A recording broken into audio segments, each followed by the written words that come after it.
In the 1930s, the United States went through a difficult time, maybe you have or have not heard much of, but it was a struggle for families across the United States. It was the time that many refer to as the Dust Bowl, and perhaps you've seen this picture. It was very famous. It was taken during the 1930s. Well, I believe that if you're watching this webinar, you will probably relate to one of two characters I'm about to tell you about. You see, this picture, often referred to as the migrant mother, was taken by a photographer by the name of Dorothea Lange. She was on her way home, kind of in a hurry from her assignments. She had been working for the federal government, and she decided to take one more chance and drive down a road where there was a migrant work camp. She came across this woman, Florence Thompson, and her children, and Dorothea Lange took some photos, which later became very, very famous. Now, Florence Owens Thompson had 3 children, and apparently her story went something like this. She had been displaced because of the Dust Bowl. At this time, she was in a camp and she had no food or very little food, and she was surviving off of frozen vegetables found in the field and any birds that her children might find that they could cook. It was a very tragic story, but Florence Thompson and her 3 children, despite not wishing this on themselves, not asking for this, and having to struggle through very difficult challenges, they made it. And her children made it, and they all grew up, and they didn't starve to death, they made it. And they had the example of this determined mother to live with for their life. Dorothea Lange was a photographer, and she used her skills in photography, composition, and the sensitivity that comes along with a good artist. And these photos were published across the country and brought about change for the migrant workers during that time. So maybe you find yourself really feeling resonance with the migrant mother in the challenges that we face today during this COVID crisis. Or maybe you find yourself resonating more with Dorothea Lange and figuring out, how do I use my skills and how can I make a difference? But no matter what, I want to tell you, are you doing this right? Yes, you are. If you've come to this session, it's because you care enough to figure out what to do next. And that tells me that you are doing this right. Now, you can feel free to go, but I hope you'll stay. Let me turn on my camera while we proceed and see what we can do to make the high school experience for you or your student a really invigorating and rigorous time. My name is Julie Rohr, and I have been teaching online for the past 10 plus years. I currently teach with Excelsior Classes, and I teach live online courses to high school students around the world and around the country. I have had a lot of experience dealing with students in homeschool settings and also students who go to regular public schools.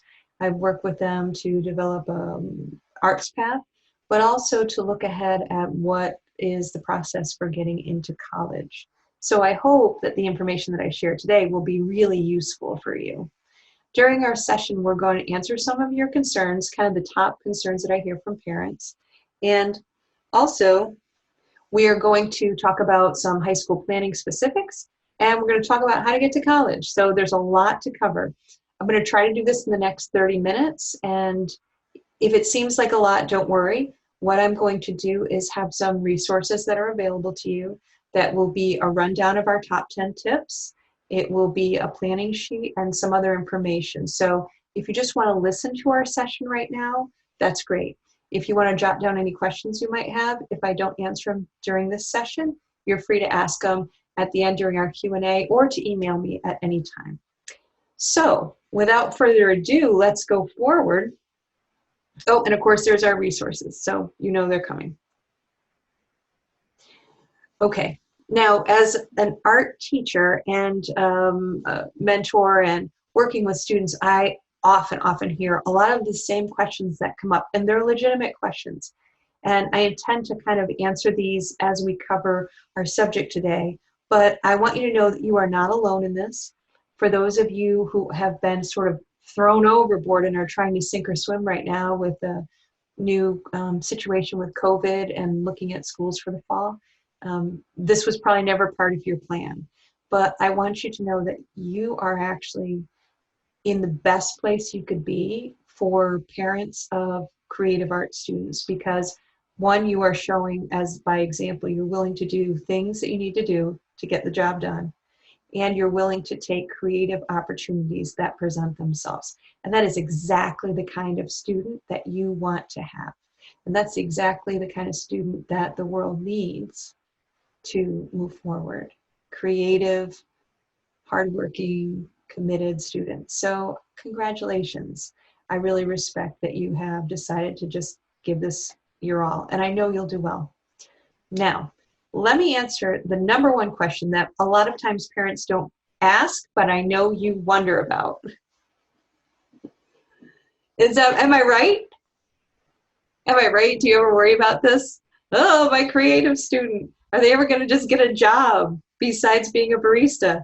Well, listen, first of all, to all the baristas out there, I love my coffee shop, and I am thankful that they make good coffee.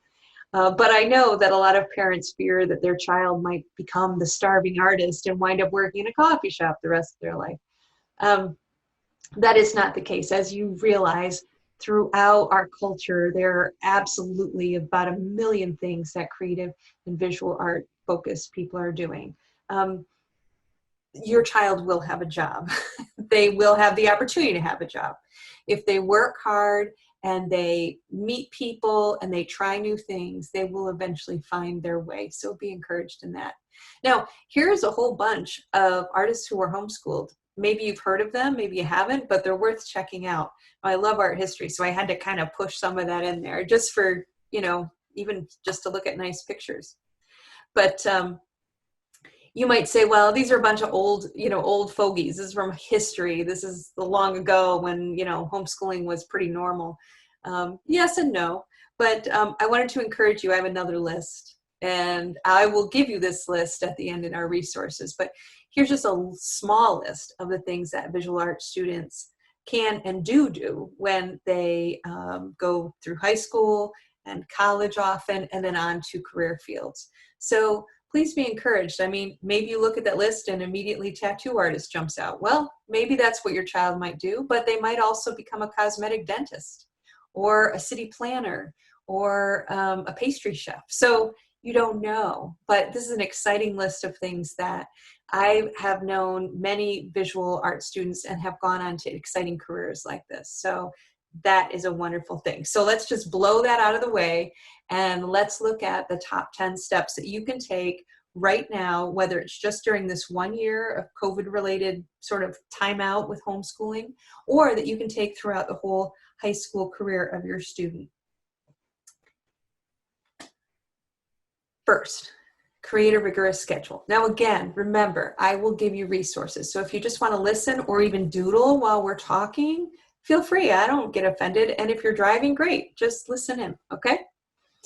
So the first thing you want to do is you want to create a rigorous schedule. And the reason why I say that is because if you have a student who wants to look ahead to college, colleges will look for this.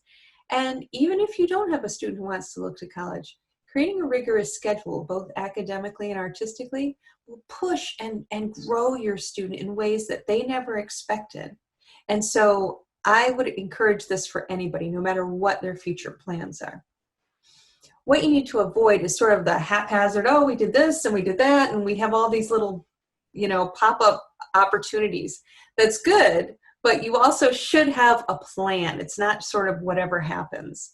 The other thing I would encourage you to avoid is to be, I guess a nice way to put it is small-minded.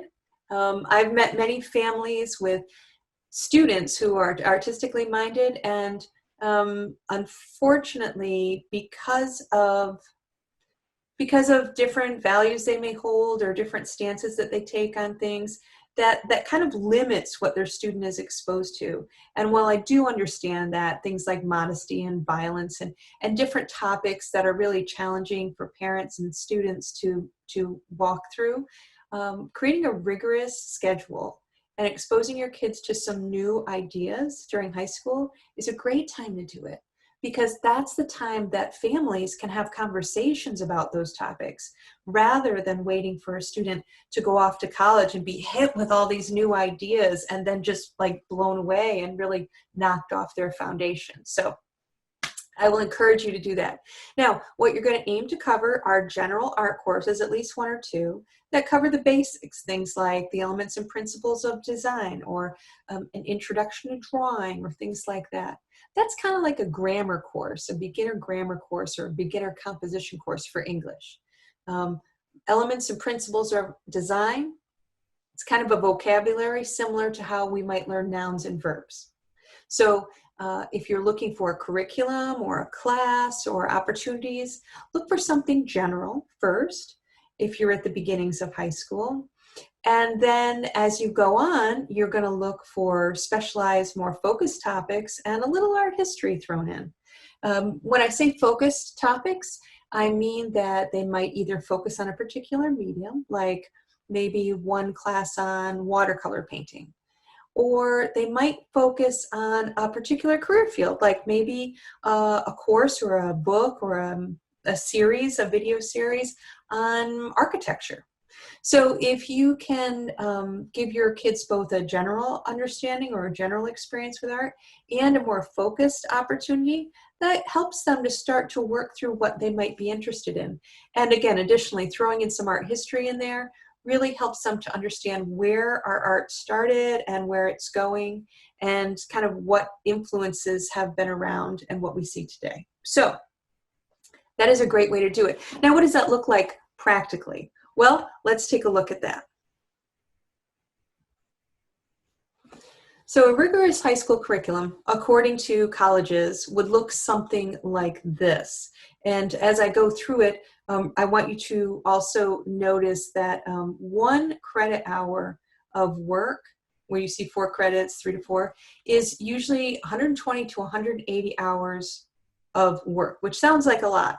But that's basically 2 semesters of a regular class. So, you know, if you're coming out of a building experience, like a public school, if you take English for the whole year, that counts as 1 credit.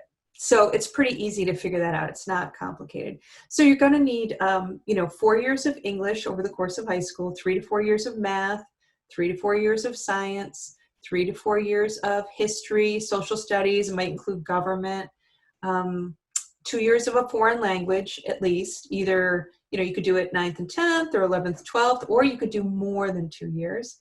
And then you're going to look at extracurricular activities and community service. A lot of colleges are looking for that now. As an aside, before we go any further, if you are only planning on homeschooling just this 1 year during the COVID crisis that we're going through, I would encourage you to keep record of all the things that you do this year, because especially the extracurricular and the community service activities and any other art experiences your child may have, maybe it's a museum course, maybe it's a continuing ed class, you can take those things, and when they are ready to apply to college, you can list them as a separate sheet along with their transcript, and then the college will see what you did on your own. So please know that those things still count. They'll just be listed differently when it comes to college application. So keep track of them. So practically what that might look like, here's a standard sort of a schedule. And I will include a copy of this and sort of a blank copy so that you could work through this with your own student's schedule. I've put in some samples of what could be courses that a student might take: biology, chemistry, British literature, but certainly it will vary from student to student. But you can see that, you can't see this top part corner because of my camera, and I'm sorry, but you can see that that's basically what we've gone through. And then for art students, you should plan to have basically 1 course worth of artwork at least for each year, 1 credit's worth, right? So just like you would spend time for math or English each day, you should have time for your student to do art. And it might be a course, it might be a textbook, it might be private lessons, it could be anything. So that's wide open. So it's really exciting because you have the chance now to hand pick what those experiences will be. And you can go anywhere. There are community colleges that will be offering things, online opportunities, online classes. Your student could get a workbook or a library book and work through a topic and do it very methodically. So many opportunities. Okay. Now, oh, what are you worrying about? You're pointing at that. You're saying to me, I can hear you saying it as you're watching, wait, Julie, wait. My student is already in 11th grade. You know, what do I do now? I didn't know about all this. Don't worry. Go in, take a spreadsheet or a piece of paper and jot down what you already have, what your student already has, and then just go from there. It's okay if you're starting in 11th grade. And as a matter of fact, when we talk about the college search, a lot of people start in 11th grade. If you don't start in 11th grade, it's okay. You can make up the time. It's all fine. So just look at this and see what you can do to kind of get it up to speed the best you can. Don't worry if you're feeling a little behind. Okay, so number 2, embrace diverse opportunities. Do you remember Guitar Hero? Remember that video game? And people would learn it, and then every once in a while you'd hear somebody be like, oh, I'm really good at Guitar Hero. I could probably play the guitar really good, you know. My husband is a guitar player, you know, so he was probably thinking like, yeah, no, you can't. It's a video game. So it got people excited and interested, but it wasn't really like the real thing. And so what I want parents to understand or students to understand is, as an art student, you need to have real experiences. You need to really be working with materials. There is a place for digital design, and that's a skill, graphic design, digital design, that you can really work on. But you also need to be having the really hands-on physical contact kind of skills. So don't be a Guitar Hero, have the real experiences. You're going to want to go broad and deep. You're going to try lots of things, and you're going to try to get like really good at something. Now, don't worry, you will fail. I will warn you now, you will fail sometimes. Sometimes the stuff that students make or that you make, if you're a student, it's going to be terrible. You're going to be like, what was I thinking? Or maybe you will, like 10 years later, you're going to be like, what was that? But just try. Just embrace everything and try it. When I say giveaway, what I mean is if you have the opportunity to volunteer your skills or use your gifts, your creative gifts in some way to, you know, do community service or help somebody out, do that. If somebody says, could you design this program? Yes, do it. Even if the experiences seem really weird, just take the chance. Carpe diem is from, you know, a movie that some parents may remember. Seize the day, take the opportunity, and see what you can do. If you have the chance to curate a new Instagram account and you want to do that, and it's like, you know, all photos, try it. You know, if you have a chance to learn how to weave baskets, try it. What's it going to hurt? And it's going to be fun because it's art, right? Hopefully. Okay. Next, I want you to create a lot of art, students. You create a lot of art. Now, I realize that at a certain point, you know, you get a pile of art and you don't know what to do with it, but that's okay. Just keep making stuff and trying it. Every once in a while, you can go through and throw out what's really crummy or really weird, but I would encourage you to do as much as you can. I will speak to the first point, drawing from observation, in a minute, but as you are creating lots of art, like I said, trying things, trying new things, even if they're weird, creating 2D and 3D artwork is very important, to try all of that. It's important to try something and decide to get good at it.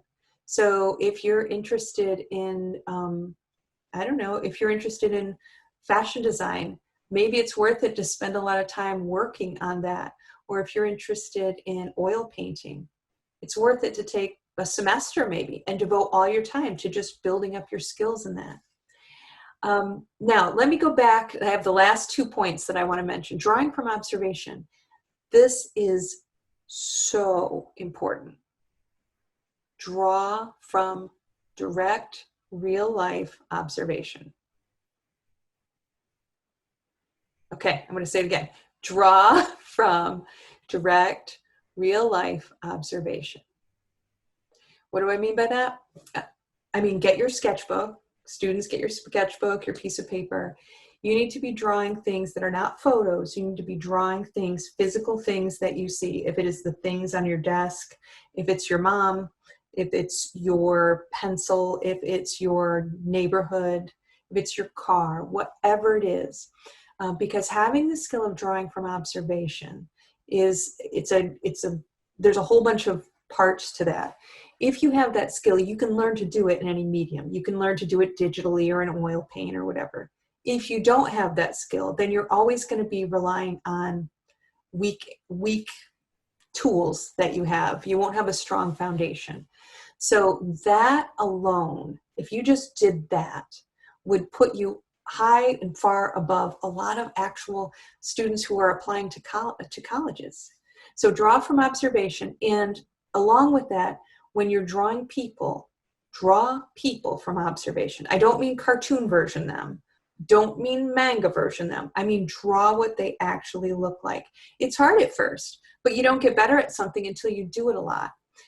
You do not, some parents maybe get a little concerned, does my child need to do like life drawing, as in drawing nudes? Maybe you're not comfortable with that. Maybe your student is not at that maturity level. You don't have to do that. Perhaps if they go to college, that might be something that they are challenged to do.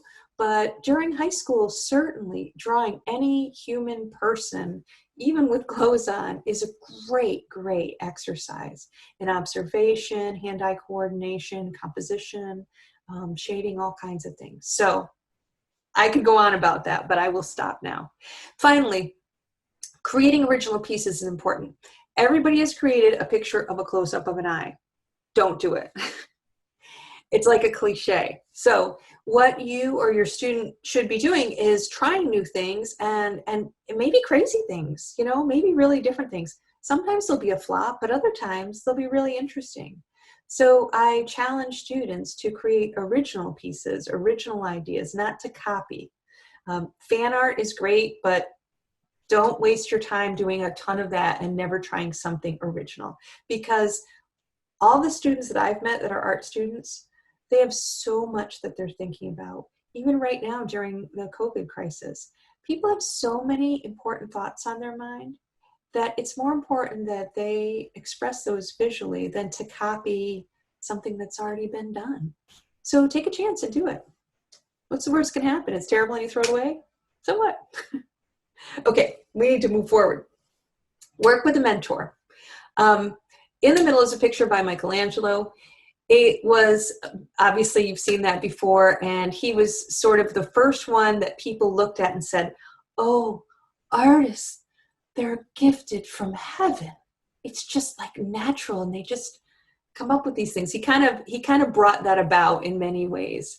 And so oftentimes people think, well, my child is naturally gifted. They can kind of just figure it out, but they can't. Just like a musician needs a music teacher or an athlete needs a good coach to really help them focus, your art student needs a good mentor. So I would encourage you to find somebody that your student can feel comfortable with, whether it's a teacher or an artist of some sort, and just reach out to them and say, hey, can I check in with you once in a while? I really, appreciate what you do or respect it, and I just need a little bit of feedback. And most times they will be very happy to help you. Okay, now if you've done all that, guess what? You can go to college. You've got what it takes. You've got everything prepared. You're going to have lots of artwork. You're going to have a plan. You're going to have the rigorous schedule, and you're ready. So let's talk about quickly how to get there, how to get to college. So number 5 tip, do an early college search. As early as 10th grade, some people start looking, but this is not like commitment here. So like I said, think of this like dating, not a marriage. In 10th or 11th grade is more 11th, but 10th is fine too. It's a great time to just start dreaming a little bit and searching. If you have a student who's interested, say, in filmmaking or graphic design or something, an easy way to start is to do something like filmmaking majors near me, or graphic design majors in California, or wherever your student intends to go to college. You can do a quick, easy Google search like that.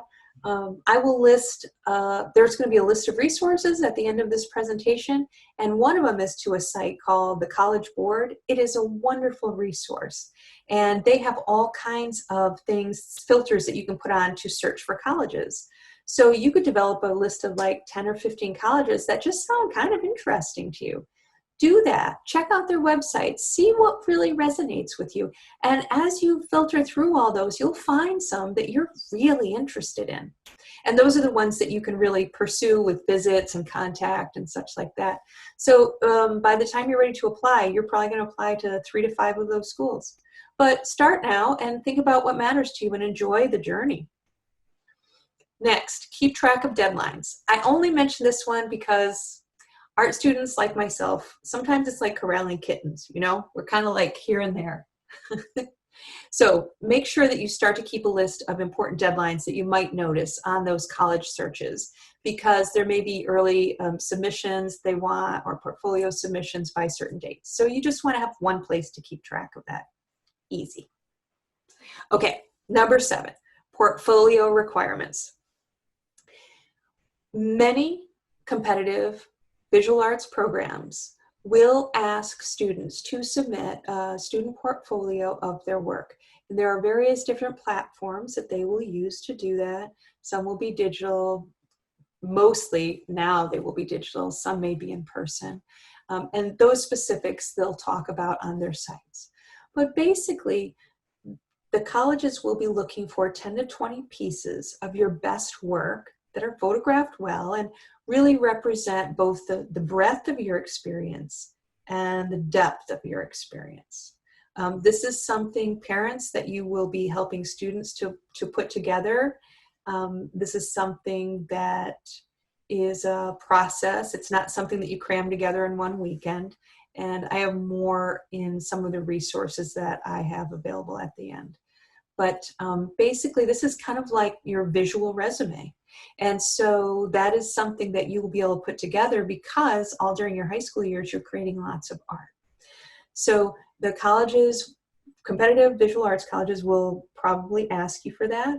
And if they don't, some colleges may ask you to submit one if you'd like for a scholarship opportunity. So no matter what, it's worth considering putting one together and having it available. Additionally, there are some colleges that will ask you to do an additional assignment. And you'll notice that where you look into their application information. But a school, for instance, like Rhode Island School of Design, for years asked students to draw a picture of a bicycle.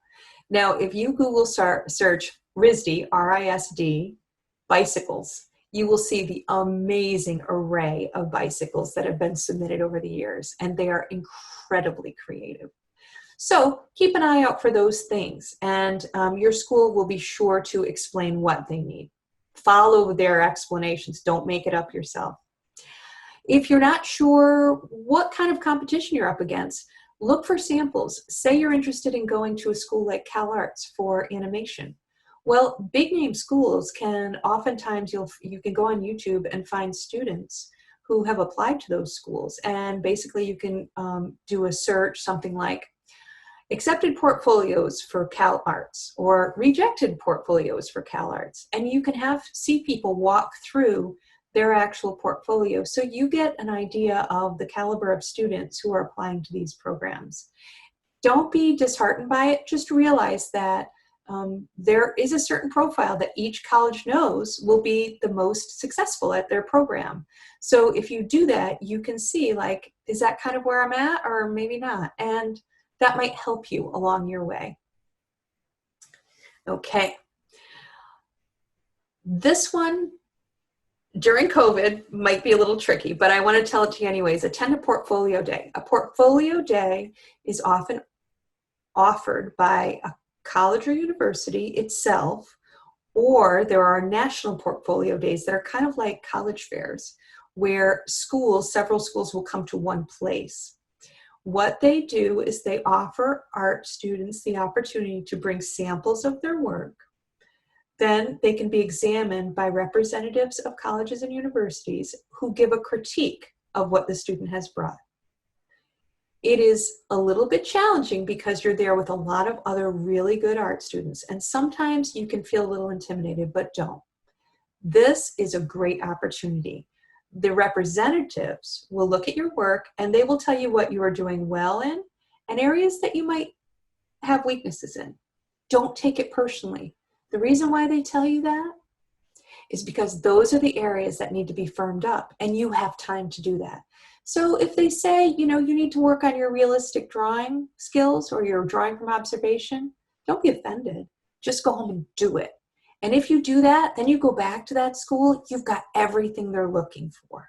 So keep an eye out for those. I'm not sure how the COVID situation will affect those, but they are definitely worth attending if you have the opportunity. Last but not least, every art student needs encouragement and support.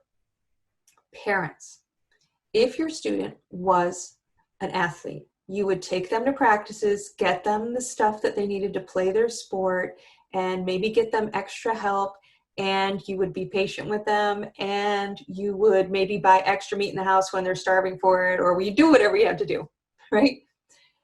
If you have a musician in the house, you sign them up for the local youth orchestra, you get their instrument, you help them to make sure they practice every day. You do all those things.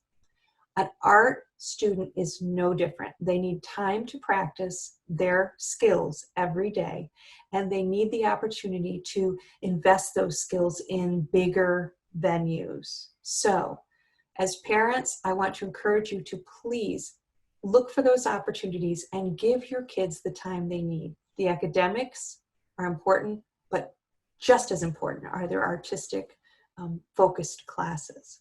Students, don't use this as an excuse to not do your academics, but realize that having a balance of all those things and consistency will get you just where you want to go.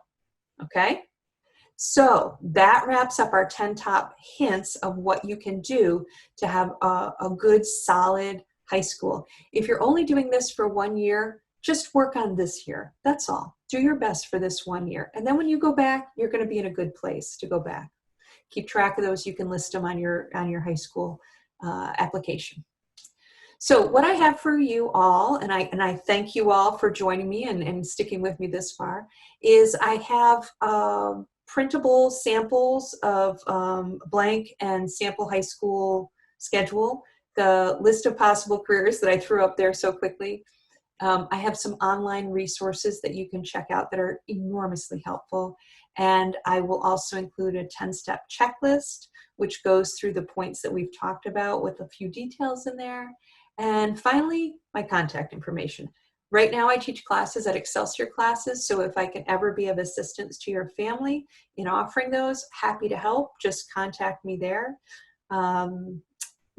Later this summer, I'll be publishing the Home Education for the Artists, which is sort of an exhaustive conversation about how to go through all of high school and work through some of these things, how to develop a portfolio and things like that.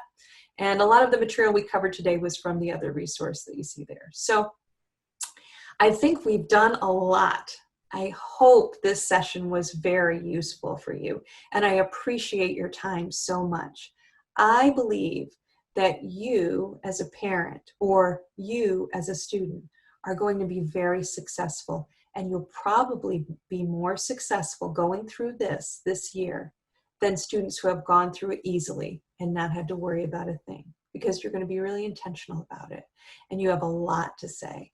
So thank you so much. I'm going to conclude our session now from the recording end of this, but we will stay and do a little Q&A. So if you have written down anything that you want me to answer specifically, I am happy to help you. Again, thank you for joining me, and I look forward to hearing from you in the future.